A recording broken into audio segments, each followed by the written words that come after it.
आखाती देशात सुरू असणाऱ्या युद्धामुळे व्यावसायिक आणि घरगुती गॅसवर सरकारने निर्बंध आणलेत. सांगली शहरासह जिल्ह्यात व्यावसायिक गॅसचे वितरण बंद करण्यात आले. शिल्लक असलेल्या व्यावसायिक गॅसचा तुरळक प्रमाणात पुरवठा सुरू करण्यात आलाय.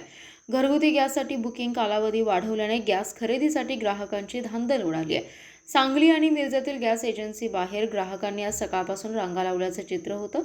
गॅस टंचाईच्या भीतीने ग्राहक गॅस घरपोहोच होत असतानाही गॅस सिलेंडर घेण्यासाठी एजन्सीमध्ये सकाळपासून जात आहे, त्यामुळे काही ठिकाणी गर्दी दिसून येते.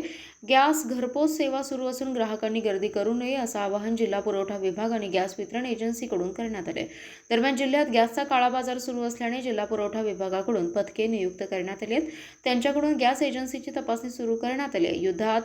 जिल्ह्यात युद्ध परिस्थितीमुळे व्यावसायिक गॅसचा पुरवठा बंद करण्यात आला आहे. शाळा, हॉस्पिटल आणि अत्यावश्यक सेवा असणाऱ्या औद्योगिक ठिकाणी तेवढा व्यावसायिक गॅस देण्यात येणार आहे. दरम्यान सरकारने व्यावसायिक गॅसवर निर्बंध आणलेत.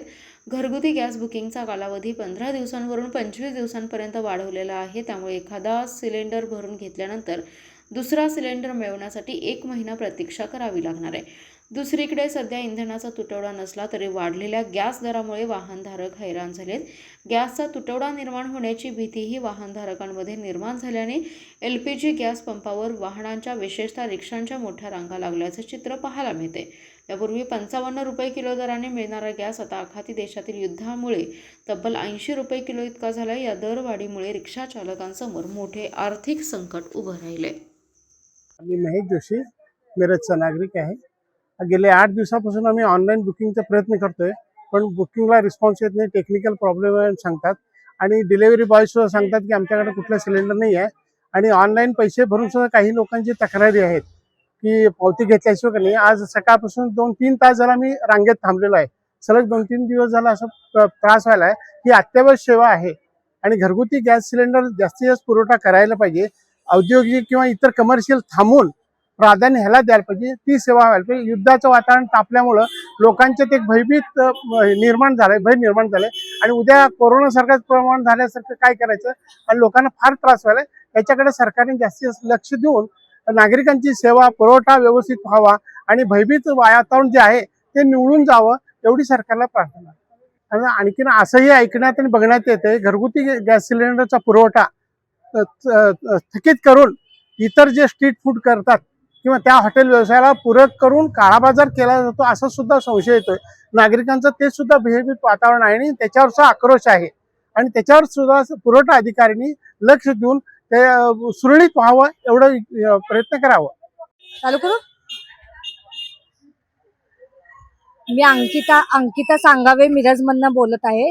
हे गव्हर्नमेंटने काय चांगलं केलेलं नाही. पहिला गव्हर्नमेंट सगळं चांगलं केलेलं, घरात बसून सगळ्यांची सेवा करत होते. हे नुसतं अपंगांसाठी नाही, सगळ्यांसाठी वाईट आहे. पहिला घरात बसून लोक घरात बुक करतोय, सगळ्यांसाठी चांगलं होतंय, वयस्करांसाठी चांगलं होतं. हे उन्हात अनात असल्या आजारी पडलं तर काय गव्हर्नमेंट ह्याला जबाबदार आहे का? लहान मुलांना वगैरे लोक घेऊन येतात, उन्हात अनात उभा राहतात, पोटा पाण्याची सोय चांगलं काय आहे. हे गव्हर्नमेंटचं काही लक्षणं बरोबर दिसत नाही पुढच्या काय ह्याच्यासाठी.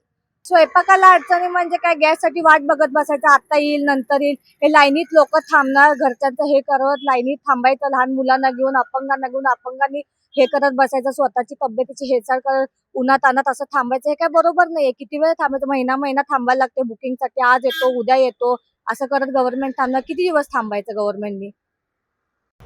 नमस्कार, मी विक्रम जोशी, गो गॅस असिस्टंट मॅनेजर, सांगली जिल्हा. सध्या युद्धजन्य परिस्थितीमुळे LPGचे जे दर आहेत हे अतिशय गगनाला भिडलेले आहेत. प्रचंड प्रमाणात त्यात वाढ झालेली आहे. पण मी सर्व आपले जे रिक्षावाले बंधू जे आहेत त्यांना सगळ्यांना माझी एक नम्र विनंती आहे की जसजसे युद्ध परिस्थिती नियंत्रणात येईल किंवा निवळत जाईल त्याप्रमाणे आपण पूर्वीप्रमाणे जे आपले दर होते, आपल्या ज्या काही योजना होत्या त्या आपण नक्कीच परत अंमलात आणणार आहोत. एवढंच मी तुम्हाला सांगू इच्छितो आणि ह्याकरता मला तुम्हा सर्वांचे सहकार्य अपेक्षित आहे, एवढंच मी तुम्हाला सांगतो. आणि सद्य परिस्थितीत आता आपल्याकडे पुरेसा गॅस साठा आहे, त्यामुळे कुणीही कुठल्याही प्रकारचं तारंबळ किंवा कुठल्याही प्रकारच्या अफवांवरती विश्वास ठेवू नका, हेही मी तुम्हाला तेवढेच सांगू इच्छितो. फक्त जरा युद्धस्थितीमुळे थोडंसं दरवाढ नियंत्रणात होते नाही होते दर वाढू शकतात किंवा नियंत्रणात येऊ शकतात, एवढंच मी आपल्याला सांगू इच्छितो. आत्ता सध्या आपला जो LPGचा दर जो आहे तो 80 रुपये प्रति लिटर आहे. पण जसजसे युद्धस्थिती नियंत्रणात येईल तसा तो रेट आपण नियंत्रणात नक्कीच आणणार आहोत. आपला पूर्वीचा जो दर होता तो साधारणपणे आपण धरू 2 आठवड्यापूर्वी किंवा 10 दिवसापूर्वी ज्यावेळी युद्धजन्य परिस्थिती नव्हती त्यावेळेला 55 रुपये लिटर होता आणि आता जो दर झालेला आहे तो 80 रुपये लिटर झालेला आहे. आणि दर वाढेल का काय? आणखीन दर वाढण्याची शक्यता आहे, नाही असं आम्ही सांगू शकत नाही. जसजसा सप्लाय पुरवठा जसजसा येईल भविष्यात त्याप्रमाणेच दराची व्यवस्था असेल.